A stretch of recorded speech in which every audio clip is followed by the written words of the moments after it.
사랑하는 성도 여러분, 안녕하십니까? 금요 성경 아카데미 새로 시작을 하고 이제 신약 성경에 대해서 합니다. 신구약 성경 전체를 오늘 이번 주부터 하는 신약 성경을 하면은 구약 2번, 신약도 2번 하게 되는 것입니다. 2번 정도 하면 약간 또 다른 주제가 나오는 거지만 2번 정도 하면은 이제 개론이 마음에 많이 새겨지게 될 것입니다. 큰 그림을 그리고 또한 숲을 본 후에 각 나무들을 보는 것이 굉장히 중요합니다. 하나님의 은혜가 금요 성경 아카데미를 통하여 또 넘쳐나기를 기원합니다. 온라인 통해서 하나님의 은혜와 영광이 충만하고 또한 온라인 이런 학습, 연습을 하면서 다가올 시대, 지금 시대를 잘 읽고 방송의 시대인 것이 어떤 의미인가, 또 어떻게 이런 시대 가운데 신앙을 잘 유지해야 되는가 가슴에 새기시기 바랍니다. 이제 신약 성경 마태복음부터 시작하는데 그 전에 오늘은 신약 성경이란 무엇인가, 신약 성경의 분류에 대해서 말씀을 나눕니다. 신약 성경은 하나님의 아들로서 이 땅에 오신 예수님의 말씀과 가르치심, 그리고 예수님을 따르던 교회의 이야기를 기록한 성경입니다. 중요한 것은 예수님의 말씀, 그리고 또 하나가 교회의 이야기라는 것이죠. 참 여러분, 신구약 성경에서 신약이 39, 27, 27권입니다. 그러면 저는 때로는 이런 생각도 해봅니다.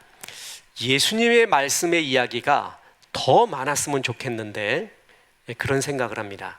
27권 중에 예수님의 생애와 직접적인 말씀을 기록한 것이 4권밖에 안 됩니다.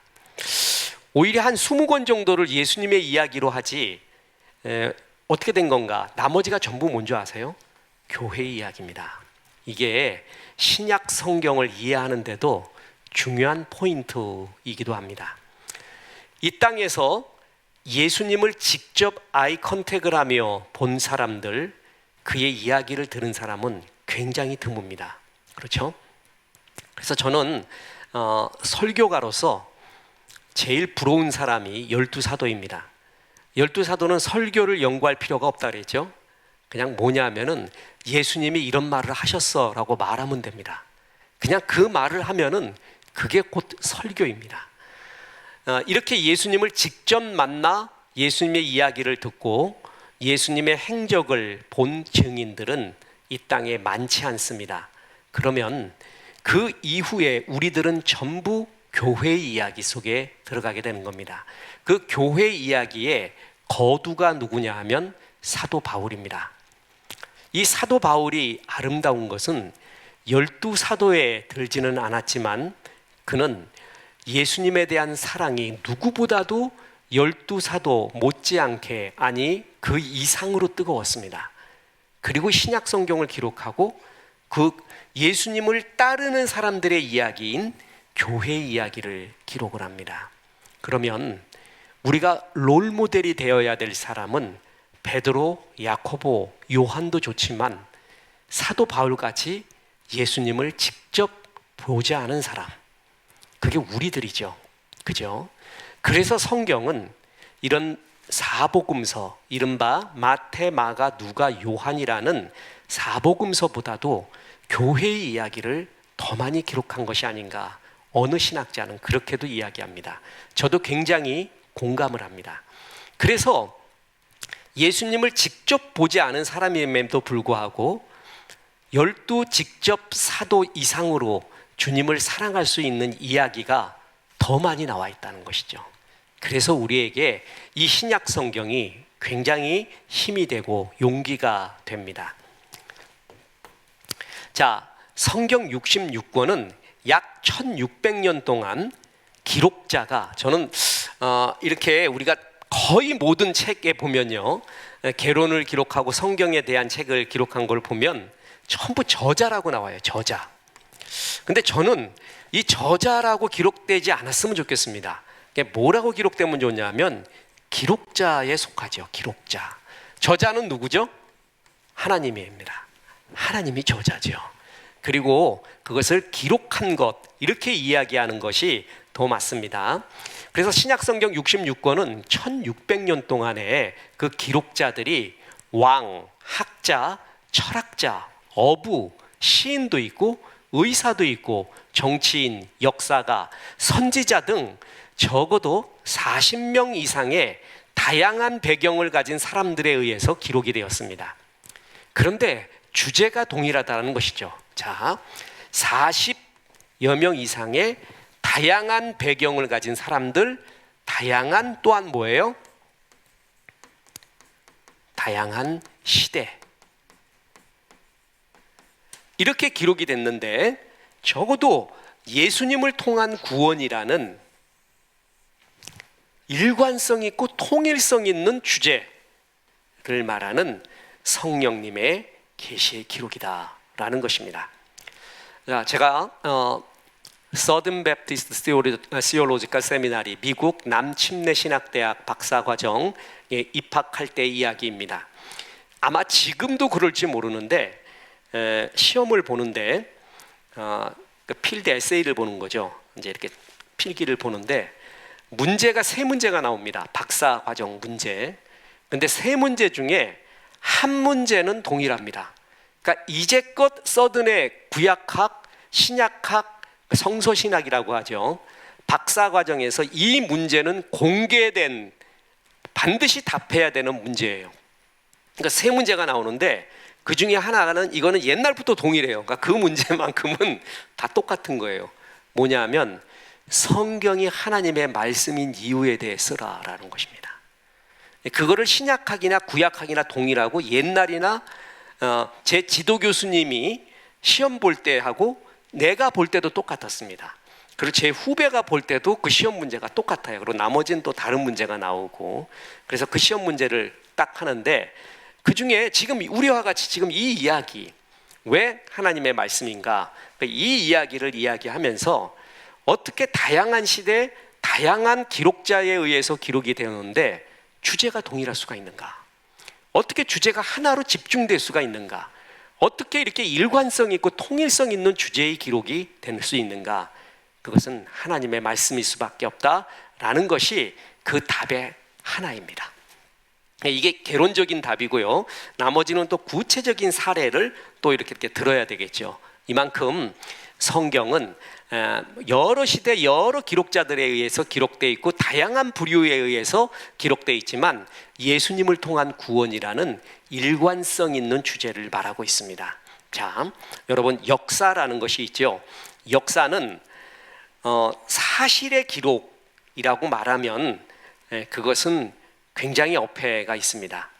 역사는 수많은 팩트, 일상에 있는 수많은 일들 중에서 역사가에 의해서 선택된 기록물이죠. 지금 우리도 성경 공부를 하고 있잖아요. 이거 굉장히 중요해요. 저는 역사적인 일이라고 생각을 하는데 이거는 역사책에 기록되지 않습니다. 그죠? 그러면은 역사책에 기록되는 객관적 보편 타당성이 있는 원리가 있느냐? 이거는 역사책에 기록하고 이거는 기록하지 않는다라는 전 세계 만국의 공통이 되는 객관적 보편 타당성이 있는 원리가 있느냐? 없습니다. 그러니까 역사는 역사가에 의해서 취사 선택, 수많은 사건들 중에 취사 선택한 것이에요. 그죠? 전 역사를 기록한 것이 아니라는 것입니다. 그럼 그 역사가가 어떤 사관을 가지고 있느냐, 어떤 포인트 오브 뷰, 관점을 가지고 있느냐에 따라서 나는 이게 굉장히 중요해. 그것만 모을 거예요. 그죠? 이것도 되게 중요한데 이 사람 보기에는 그게 별로 안 중요해요. 그럼 그거는 제껴놓고 이것만 중심적으로 모을 거예요. 그렇죠? 그래서 이거를 가리켜 사관, 역사관이라고 말합니다. 역사에서 또 굉장히 중요한 게 어떤 사관으로 역사를 보느냐라는 것입니다. 자, 예를 들어 보겠습니다. 프랑스 혁명이 일어났습니다. 왕이 베스티유 감옥이 폭파됐다는 소식 듣고 민중들의 막 함성을 들었어요. 그러니까 지금 왕이 물었습니다. 루이 18세가 저 지금 무슨 소리냐? 반란이 일어났는가? 라고 이야기했더니 의전 담당이, 그때 의전 담당하고 있었던 비서가 왕한테 말합니다. 왕이여, 반란이 아니라 혁명입니다. 이렇게 말했어요. 자, 지금 왕은 뭐라고 말했죠? 반란.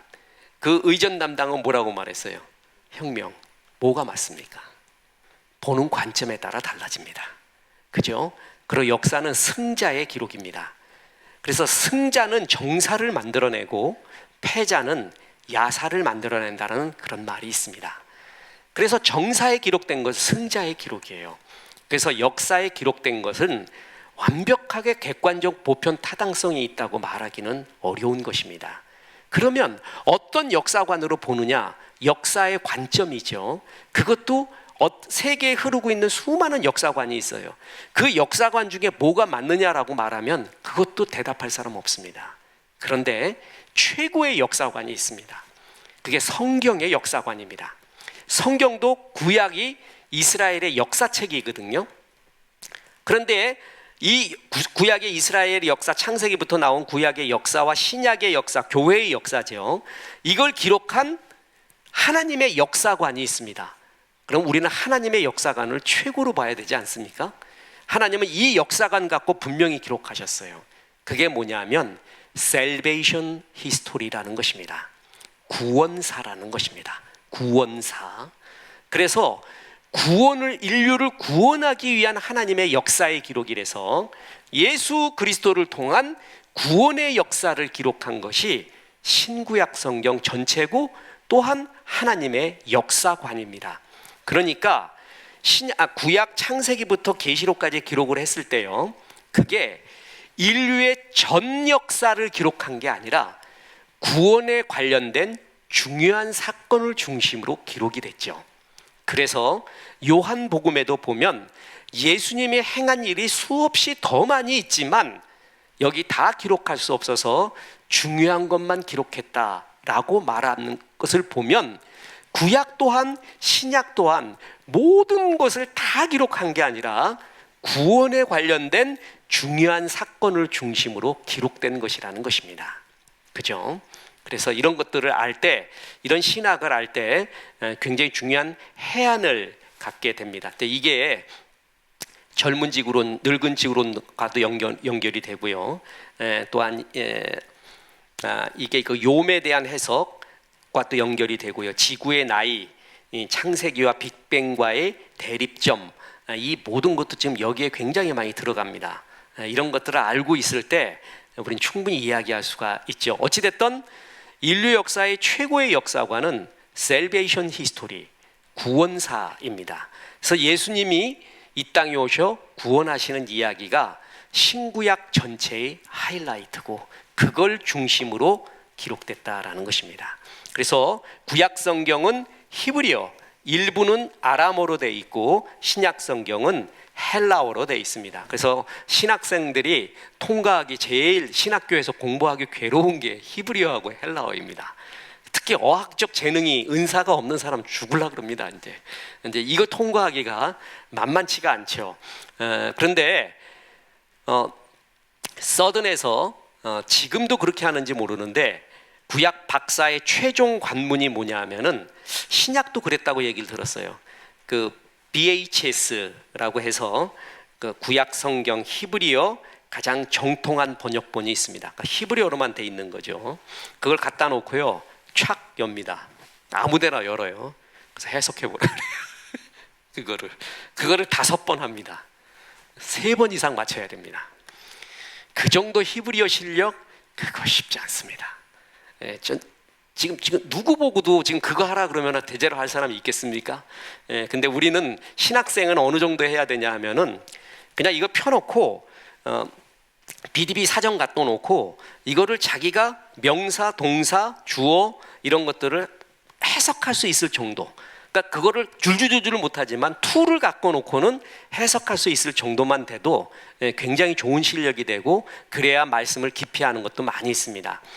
왜냐하면 이 언어로 기록된 것들이 있어서 그 언어의 맛을 알아야죠. 그래서 히브리어, 아람어, 신약 성경 헬라어로 되어 있습니다. 예수님이 엘리 엘리 라바 사막다니 이런 것도 다 아람어죠. 그래서 이런 언어로 기록되어 있는 성경이다라는 걸 알고 구약 성경은 하나님의 천지 창조, 그러나 인간의 타락, 천지 창조에서 하나님의 형상대로 지음받은 인간의 타락, 오실 메시아에 대한 약속입니다. 그죠? 신약 성경은 구원을 위해 오신 예수님, 다시 오실 예수님, 그리고 교회의 이야기, 이것이 신약 성경입니다. 자, 여러분, 3927이라고 그랬죠. 구약 39권 그리고 신약 27권에서 66. 참 하나님이 외우기도 좋게 만들었어요. 그죠? 그런데 인간의 복락원, 그러니까 지금의 우리의 시대는 밀턴의 저술에도 나오듯이 신락원이에요. 낙원을 잃어버린 시대입니다. 그죠? 낙원을 잃어버린 시대.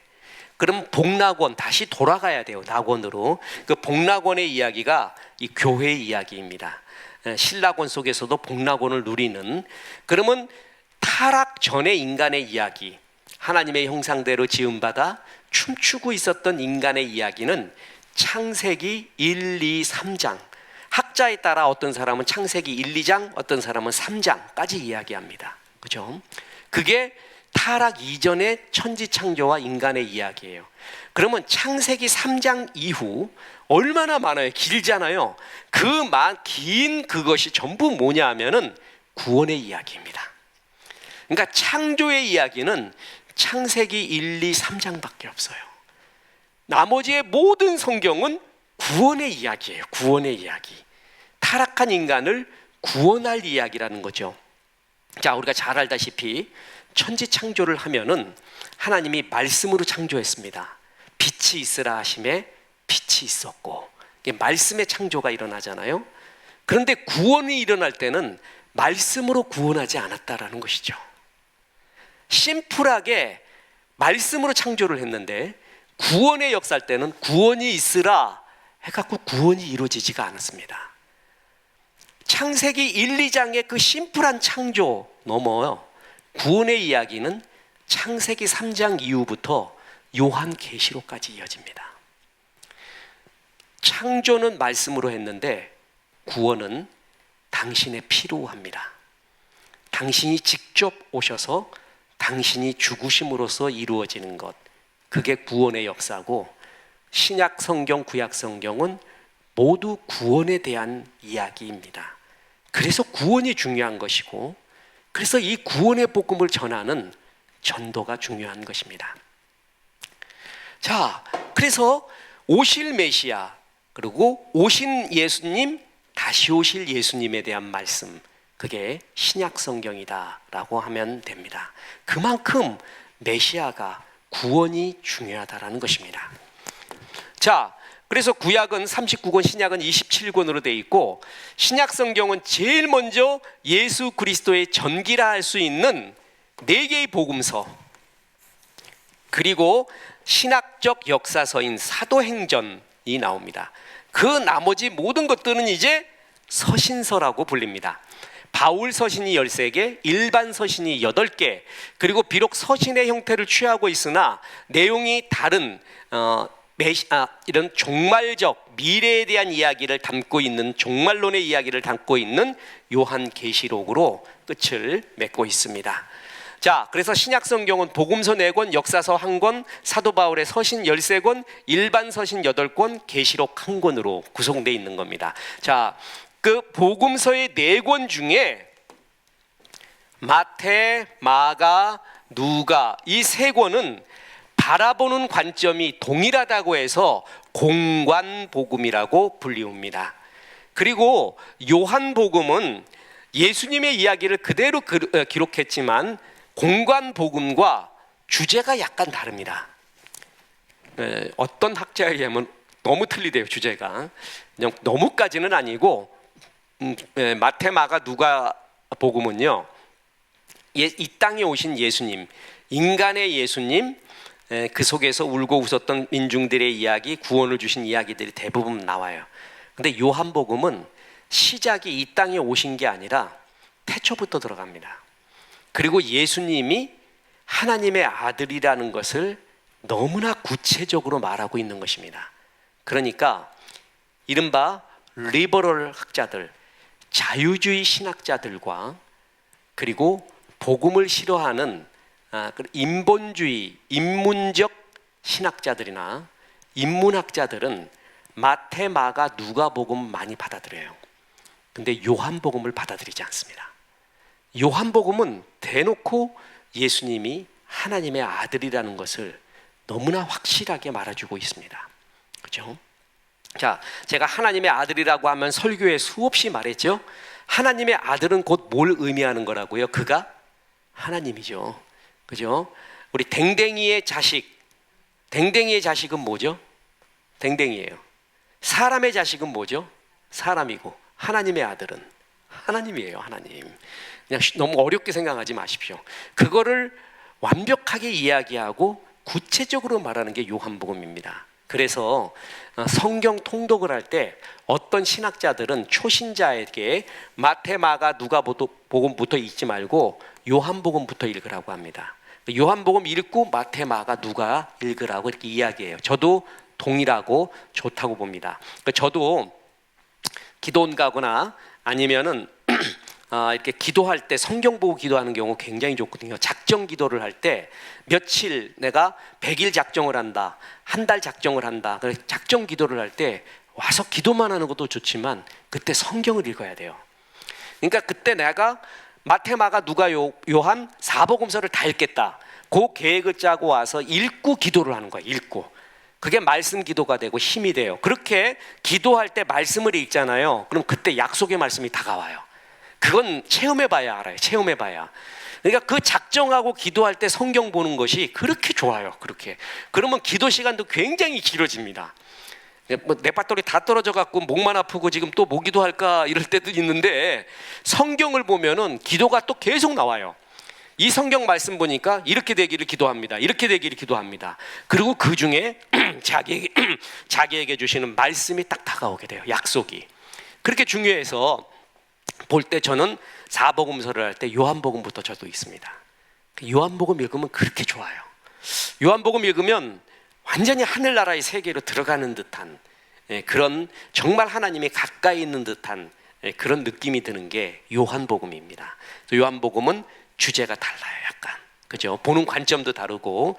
그래서 공간복음을 보면 마가복음과 마태복음은 한 90% 정도, 누가복음과 마태복음은 50% 정도가 그 내용이 중복이 됩니다. 그래서 그런데 같은 이야기라도 신학적 강조점과 문맥을 통해서 말하고자 하는 메시지의 차이가 있습니다. 이게 공간복음의 매력이기도 합니다. 마태, 마가, 누가, 요한 중에 제일 심플한 복음이 마가복음이에요. 마가복음. 그래서 이 신학교에 가면은 좀 그런 건 생략하지만 마가복음을 이 4복음서의 원복음이라고도까지 표현을 합니다. 자유주의 학자들은 뭐라고까지 표현하냐면 전부 마태, 마가, 누가는 마가복음 보고 뺏겼다 이렇게 말해요. 뺏기긴 뭘 뺏겨? 왜냐하면 그 마가복음이 제일 심플해요. 그러면서 이런 설명을 하죠. 여러분 레포트를 내잖아요. 그럼 그 레포트 가지고 맨 마지막에 쓴 놈이 제일 세련돼. 처음 쓴 놈이 제일 좀 뭐라 그럴까 좀 투박하고요. 근데 그 레포트를 뺏기는 놈들이 볼수록 자기 살도 집어넣고 수정도 하고 그래서 제일 세련되잖아요. 그래서 제일 처음 게 뭐냐, 원본, 그게 마가복음이다 할 정도로 마가복음이 굉장히 심플합니다. 그리고 마가복음에서도 비유가 많이 나와 있는데 여기 나오는 비유하고 마가복음에서는 비유가 별로 없어요. 비유가 별로 없어요. 그런데 그럼 한번 들어보세요. 마가복음은 마태, 누가와 비교해서 예수님이 했었던 비유가 별로 없는데 그래도 마가복음에서는 이 비유가 나오더라. 그러면은 4개의 복음서에 동일하게 나와요. 그리고 마가에도 나와. 그게 할 정도면 뭐예요? 굉장히 중요하다는 것이죠. 이렇게 또 신학적 의미를 해석할 수도 있습니다. 특히 마가복음에서는요, 비유의 핵심을 씨 뿌리는 비유로 둡니다. 너희가 이 비유를 모르면은 다른 것을 다 알지 못한다. 그러니까 이 비유가 모든 비유의 기관차이다. 이렇게 표현을 해요. 그게 씨 뿌리는 비유라고 이야기했습니다. 그러면 씨 뿌리는 비유가 얼마나 중요한지 알겠죠? 마가님은 하나님이 마가님을 통해서는 비유 같은 걸 별로 안 넣었어요. 그런데도 그래도 이거는 넣어야겠어. 이건 중요해서. 그렇다면 굉장히 중요한 것이죠. 이렇게 신학적 해석을 또 볼 수도 있는 것입니다. 그래서 이 신학 공부가 굉장히 재밌습니다. 지금 여러분이 지금 이게 듣고 있는 게 학부생들, 그러니까 신학교 학부생들 정도의 강의를 듣고 있는 겁니다. MDB, THM 정도 되면 더 이제 고급스러운 골치 아픈 게 나가지만 학부의 강의는 굉장히 재밌어요. 은혜가 되고, 그런 이제 이것부터 시작을 하는 것입니다. 그래서 서로 비슷하다. 그래서 이거를 공관복음서 문제라고도 하는데, 문제가 아니라 공관복음서 은혜입니다. 같은 것도 다르게 보는 거죠. 다르게 볼 수가 분명히 있는 것이고요. 거기에 메시지의 차이가 있다라는 것입니다. 자, 그래서 요한복음은 공관복음과 차이가 있고, 그래서 4개의 복음서를 3개의 공관복음과 요한복음으로 나누어서 말씀을 살펴봅니다. 이것은 굉장히 좋은 분류법입니다. 그래서 마태, 마가, 누가에 나온 동일한 말씀, 자, 동일한 사건을 마태는 어떻게 기록하고 마가는 어떻게 기록하고 누가는 어떻게 기록했는가? 동일한 사건을 가지고요. 그러면은 이 동일한 사건에 대한 여러 메시지의 각도가 거기에 나오게 됩니다. 그래서 그런 것도 굉장히 은혜가 됩니다. 자, 그림으로 그려보면은 사복음서는 마태, 마가, 누가, 요한, 사도행전은 역사서고, 바울 서신이 13권이나 되고요. 일반 서신이 8권, 계시록이 1권, 이렇게 분류할 수 있습니다. 좀 더 이체적으로 그림으로 보면 더 잘 보이죠? 복음서는 마태, 마가, 누가, 요한이라고 말하고, 역사서는 사도행전. 자, 바울 서신이 이렇게 있는데, 이 중에 바울 서신을 두 개로 분류를 합니다. 하나는 옥에서 기록한 옥중 서신이라고 하고, 또 하나는 목회서신, 목회 잘해라 라고 이렇게 전해준 디모데야 이렇게 목회해라, 디도야 이렇게 목회해라 라고 사랑하는 제자의 목회를 도와주고, 교회가 무엇이고 목양이 무엇인가 그거에 대해서 기록한 것이 이렇게 목회서신이라고 말하는 것입니다. 참 재미난 이야기가 있는데, 그 코끼리 울리기 대회가 있었다고 합니다. 그래서 코끼리 울리는 놈한테 어마어마한 상금을 주겠다고 해서 별 마술사부터 해갖고 별놈들 다 갔는데, 코끼리가 울기는커녕 웃지도 않고 가만히 있더래요. 근데 한 사람이 갔습니다. 그 사람 목사였어요. 목사가 코끼리 귀에다 대고 뭐라고 막 했더니 그렇게 코끼리가 눈물을 뚝뚝 흘리더래요. 그래가지고 그 사람이 우승을 했습니다. 그래서 뭔 말을 했어? 그랬더니 내가 교회 개척하면서 일어났던 일들을 그냥 몇 가지 얘기해 줬대.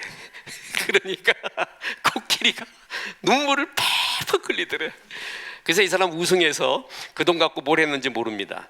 그런데 2회 대회가 열렸습니다. 그 2회 대회는 뭐냐면 코끼리 눈물 흘리는 게 아니라 코끼리가 막 뒹굴게 하는 대회였습니다. 코끼리 보고 막 뒹구는 거, 춤추고 뒹구는 거예요. 그래서 이거 우승하는 놈한테는 더 큰 상품을 주겠다 이렇게 했어요. 뭐 나갔는데 아무도 이기지를 못해요. 뭐 별 사람들이 다 나갔는데, 이번에도 또 그 목사가 나갔습니다. 그래가지고 코끼리 귀에다 대고 한마디 했습니다. 몇 마디. 그러니까 코끼리가 그걸 듣자마자 막 춤을 추고 뒹구는 거예요. 그래서 이 사람 또 우승을 했어요. 그래서 도대체 당신 또 무슨 말을 한 거예요? 그랬더니 너 여기서 뒹굴고 춤출래? 아니면 한국 가서 나하고 목회할래? 이렇게 말했더니 코끼리가 내가 목회하느니 뒹굴고 춤춘다 그래가지고 춤췄다는 말이 있습니다. 목회가 어렵다는 얘기죠. 목회만 어렵습니까? 인간사가 다 어렵습니다. 직장 가지고 생활하는 거 다 어렵습니다. 탁구장에 오시는 그 원장님 말씀 잊혀지지가 않아요.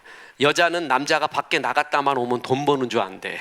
그게 아닌데 밖에 나갔다 오면 돈 벌어 오는 줄 안대요. 얼마나 힘든데. 다 똑같죠. 집에서 가사하는 것도 50%요. 나가서 일하는 것도 50%. 우리나라 법이 정하고 있잖아요. 5대5라는 거 동의합니다. 사는 거 다 쉽지 않습니다. 그래서 목회가 어렵지 그러면서 목회 서신을 준 게 디모데 전후서, 디도서입니다. 그리고 옥중에서 교회들에게 이야기한 것이 옥중서신입니다. 이 옥중서신 보면 감옥에 들어갔어요. 끝난 게 아니에요. 그곳에서도 끝없이 복음을 전해요. 이게 정말 전천후지요. 어떤 성도는 잘 될 때만 잘해요. 고난만 오면 싹 죽어버려요. 사람이 완전히 그렇게 변할 수가 없어요. 사람도 잘할 때는 잘하는데 고난이 오면 싹 변하는 사람이 있습니다. 바울은 고난이 오나 뭐가 오나 그는 감옥에서도 복음을 전해요. 이게 전천후지요. 이게 진짜 멋있는 사람이에요. 그죠? 그래서 바울의 옥중서신을 보면 그런 눈물이 납니다. 어느 한 목사님이 그랬다고 합니다. 자기가 성지순례를 갔는데 빌립보를 갔대요. 빌립보. 제가 서든에서 공부할 때 아케알로지, 비브리칼 아케알로지, 성서 고고학의 아주 권위자가 드링커드라는 교수가 있었습니다.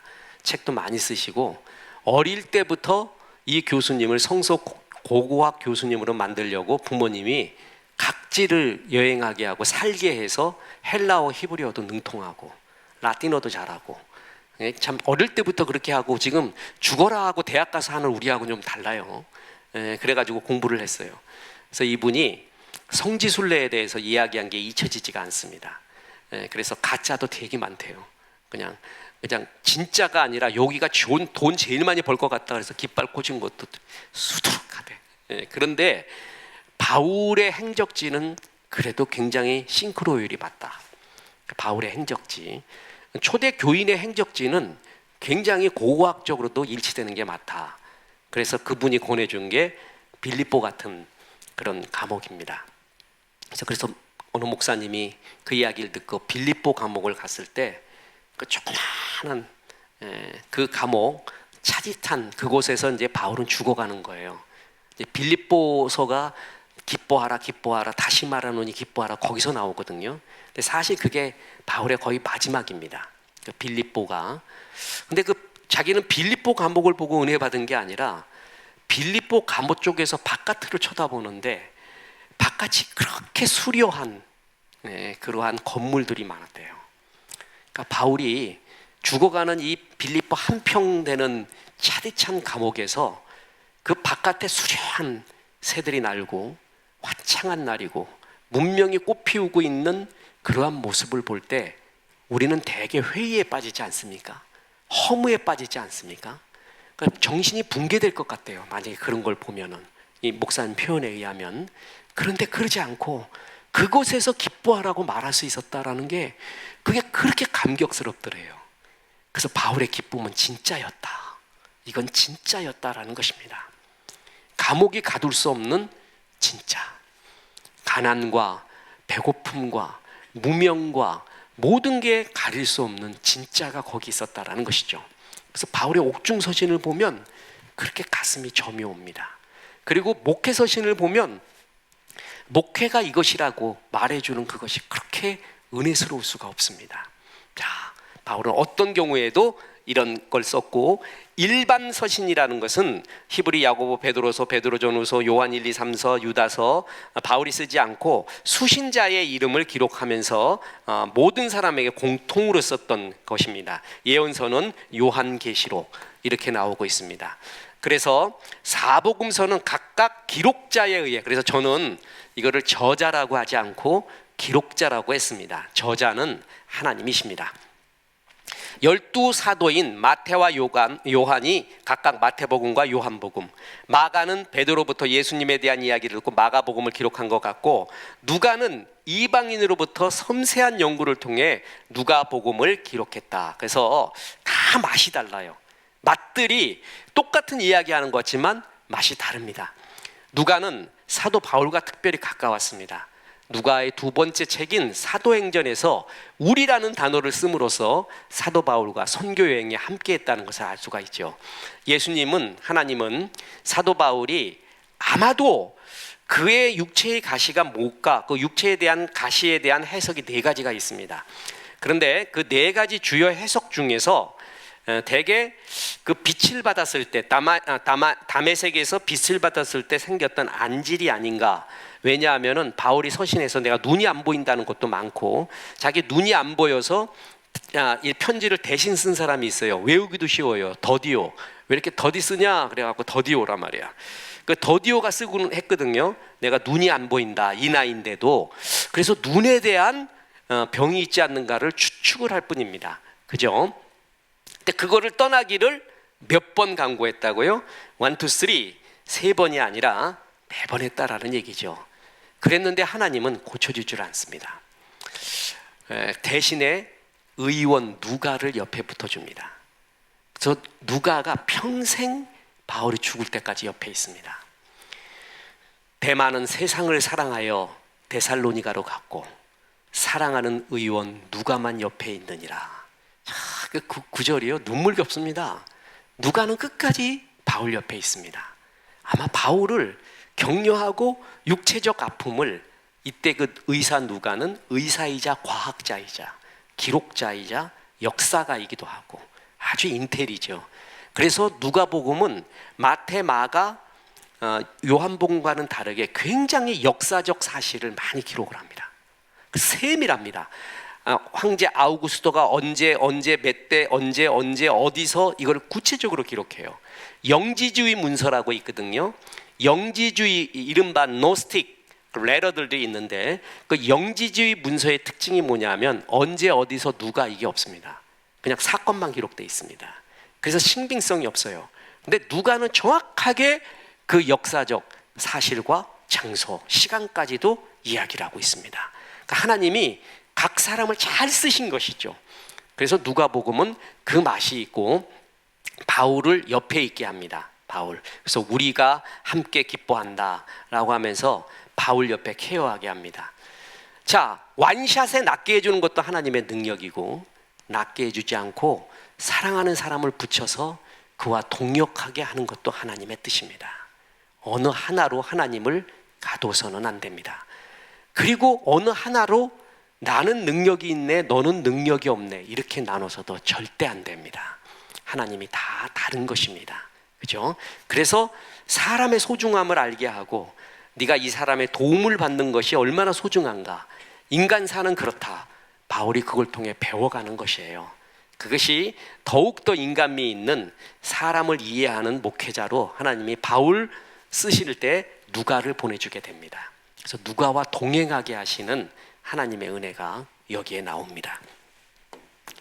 자, 사도행전은 누가복음과 기록자가 동일하며 초대교회의 복음 전파와 부흥사를 기록하고 있습니다. 그래서 사도행전은 역사인데 교회의 역사입니다. 그죠? 또한 사도 바울 서신과 깊이 관련이 있기 때문에 사도 바울의 이야기, 경험했던 이야기와 사도행전과 연관시키는 것, 그게 사도행전 연구의 하이라이트입니다. 그러니까 사도행전에 무슨 사건이 나오잖아요. 그러면 바울의 서신에 나온 사건, 이때 이야기구나. 요거를 연관 지어가지고 지도와 함께 이렇게 공부하는 게 입체적인 공부가 됩니다. 이제 이런 걸 할 때가 이제 좀 딱딱한 음식을 먹으며 성숙하는 그러한 성경 공부가 되게 됩니다. 신구약을 전부 이렇게 한번 공부하면은 최고죠. 살아있을 때 신구약을 한번 전부 이렇게 세세하게 한번 공부하면은 살만한 가치 있습니다. 그죠? 그래서 이것이 신약 성경이라는 것입니다.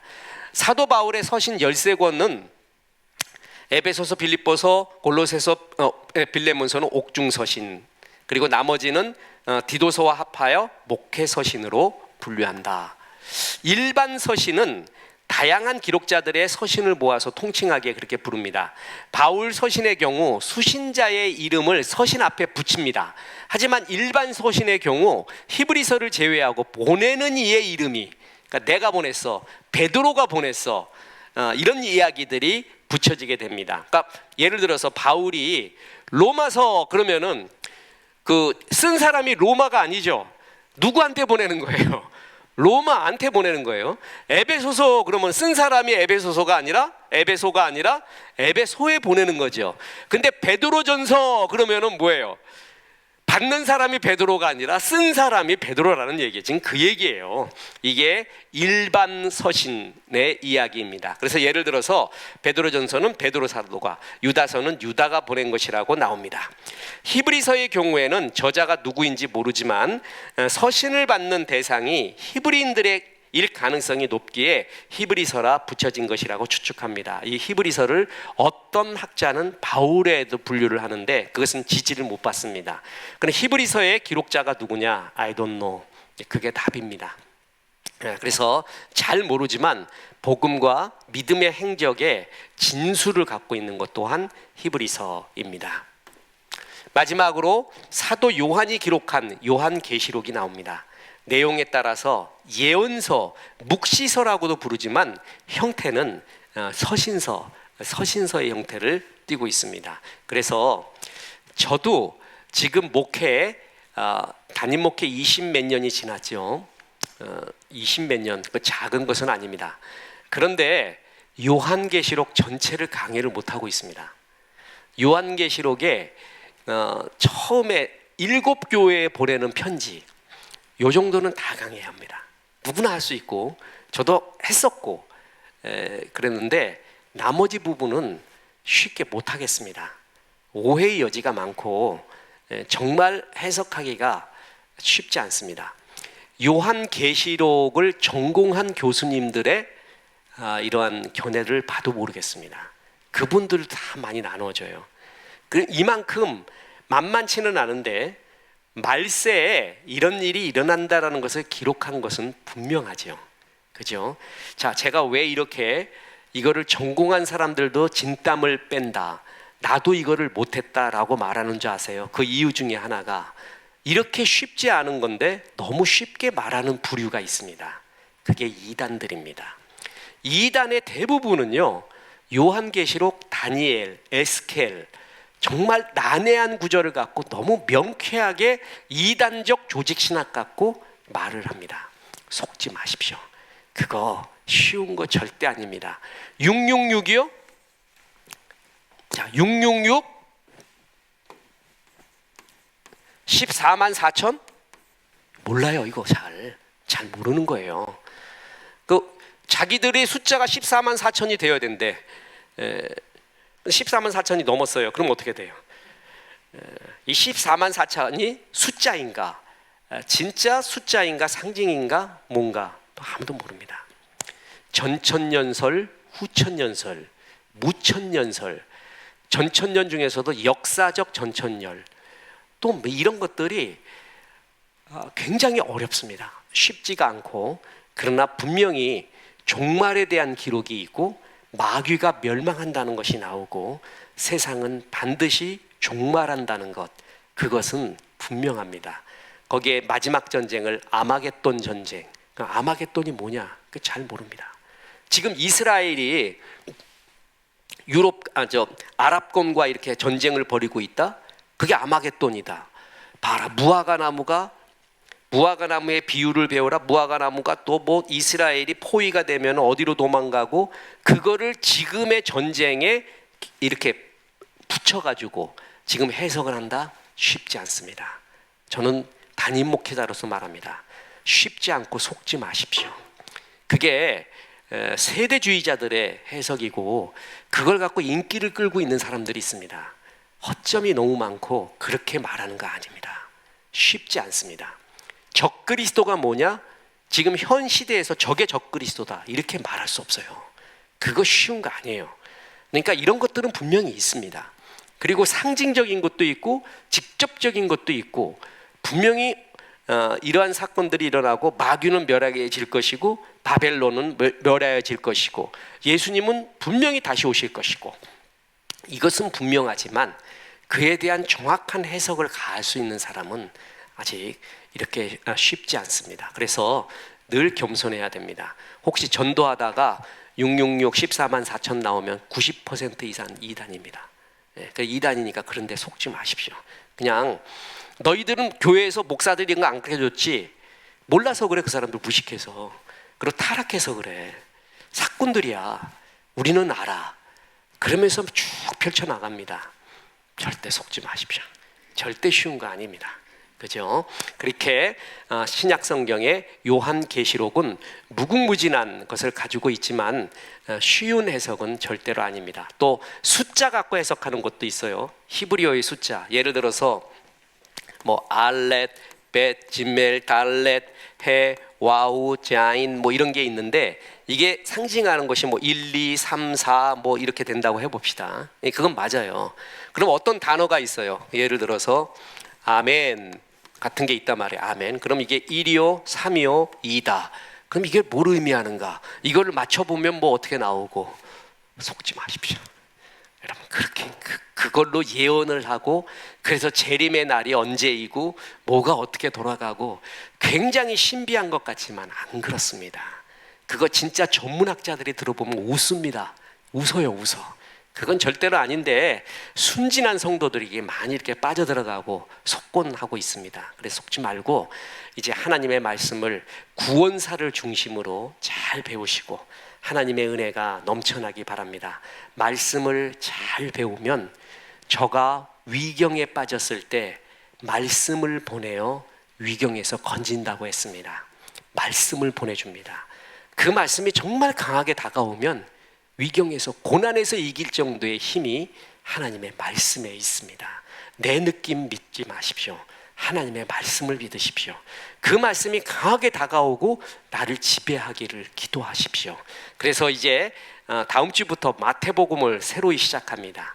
마태, 마가, 누가, 요한 나갈 때 그곳에서 펼쳐진 하나님의 은혜가 충만하시기를, 그래서 여러분이 은혜 받고 승리하시기를 주 예수의 이름으로 축원합니다. 기도하겠습니다. 하나님 감사합니다. 신약 성경을 금요 성경 아카데미에 다시 시작합니다. 감사합니다. 신약 성경 통해서 주실 주의 말씀을 기대합니다. 사모합니다. 말씀이 은혜가 되게 도와주시고 역사를 이루게 도와주옵소서.